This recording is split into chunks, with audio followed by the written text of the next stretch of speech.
I've been sent here by my boss to come and learn about entrepreneurship because I want to lend more money to entrepreneurs. But now I'm starting to think, hang on, maybe this is something for me. Where do I start? Where do you start? One of the problems, I think, in South Africa is we tend to have a Me Too mentality. I think one should step back and say, what can I do that is different, that I can provide value to the consumer for?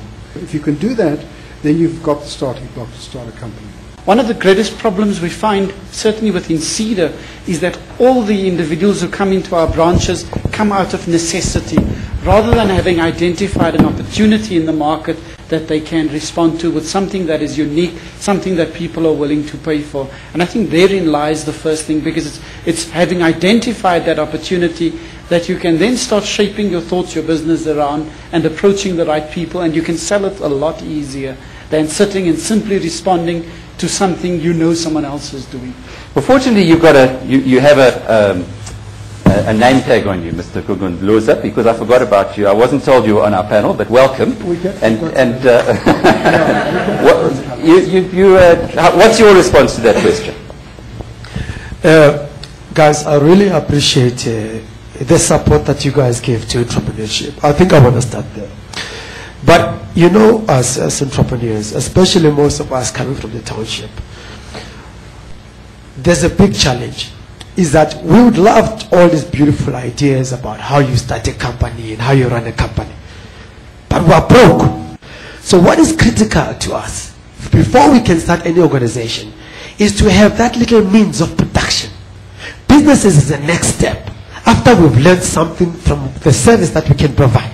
But I think that the first thing is to really believe that I have some idea, some vision, some dream, some service that society is going to want. And then I think you've also got to be, I think, realistic about the amount of work it takes. It will take time away from your family. It will suck the health out of you. It will take everything and spit you out at the end. And so I really think you have to have a burning passion and a dream. If you don't have that, I think you're exposing yourself to huge risk. You should spend time becoming an expert in the area that you want to go to. Now, I'm also concerned with the fact that you break out of your environment, but you start by thinking differently. Well, let me start by saying there is an African proverb that says, if you want to travel fast, go alone. But if you want to arrive at your destination, take other people with you, and you travel together. For me, that is a humbling and a learning insight into life and into the life of business. We always think it is owning something that makes us different. No, we think differently and say, I can have access to that infrastructure, I can have access to that.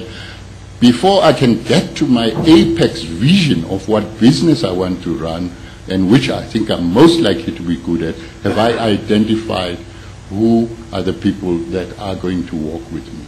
It's quite easy to be able to apply for the funding, but the challenge that we're still sitting with is that many of the individuals are still responding out of necessity and replicating, as Prof has said, what somebody else is busy doing. If you're going to try to measure some kind of return on investment, let's say, it's still significantly lower. And this is the biggest challenge.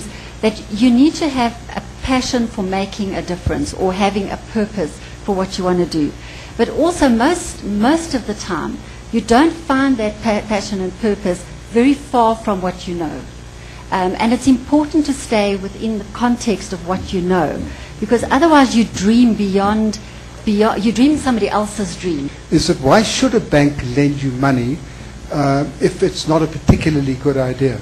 I was asked to interview all the Ernst & Young finalists and winners of that entrepreneur competition. And it was very interesting to note that the majority of those people actually started their businesses off, very successful businesses, with less than 1,000 rand.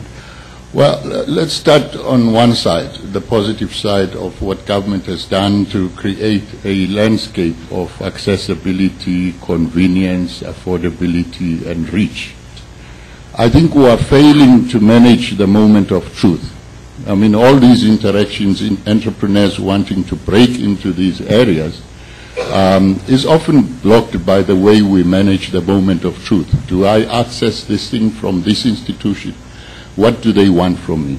F&B Commercial's running a program of women in business, and it's been very insightful to see the entrepreneurs.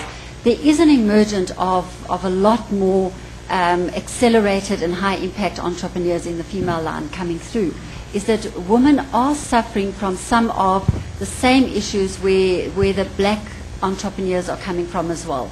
It's the lack of skills, educations, exposures that they're looking for. In 1800, China was a multiple of the size of the United States.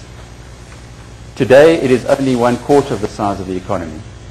And the reason for that was the United States discovered a better, more efficient way of distributing goods and services.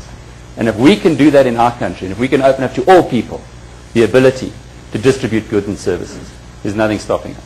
Most of our people in our community are consumers, not producers. That's why when you give them money, you'll find that money won't have a return on investment. That money, if you give them $1 million, you won't get a 5 million later on in your life.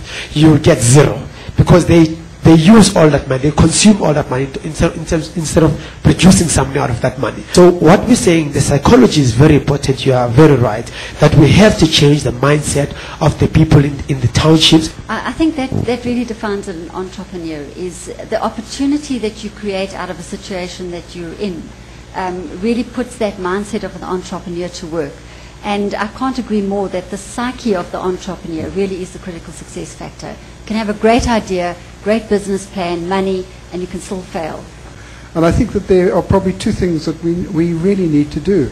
And we can do a short-term fix and a longer-term fix. The short-term fix, in my opinion, is decrease the amount of regulations that are required to start a business.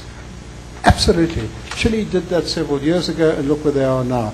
And the second thing is we have to increase the level of education of our people in South Africa. An entrepreneur is someone who jumps out of a plane with a haversack full of silkworms, and he hopes that they're overachievers. The fact is, I think we need more people to jump, and I think to do that, I think the points about lower regulation and the points about education are critical. We need people to see the morality of business. We need people to respect it, to be inspired by it, and more people will take that jump. There is a lot of opportunity that can be harvested by us entrepreneurs by accentuating on integrated diversity and getting into partnering with other business people in this country. Thank you very much for a lot of wisdom, and I'm sure when you go home tonight and lie in the bath, you'll realize that there was an enormous amount of seeds and pearls that have been planted here. The more strength that we see from the Competitions Commission, the more of this work that is done by those incredibly smart and courageous people, the more we can support them, the greater it is surely for entrepreneurship in South Africa. Let's keep educating, let's keep sharing the message, let's keep talking to people about what is possible, and keep trying to help people to change their psychology. Hope that what you receive from our panel today is going to give you just a little bit more inspiration and just a few more seeds to actually go out there and change the world. Thank you.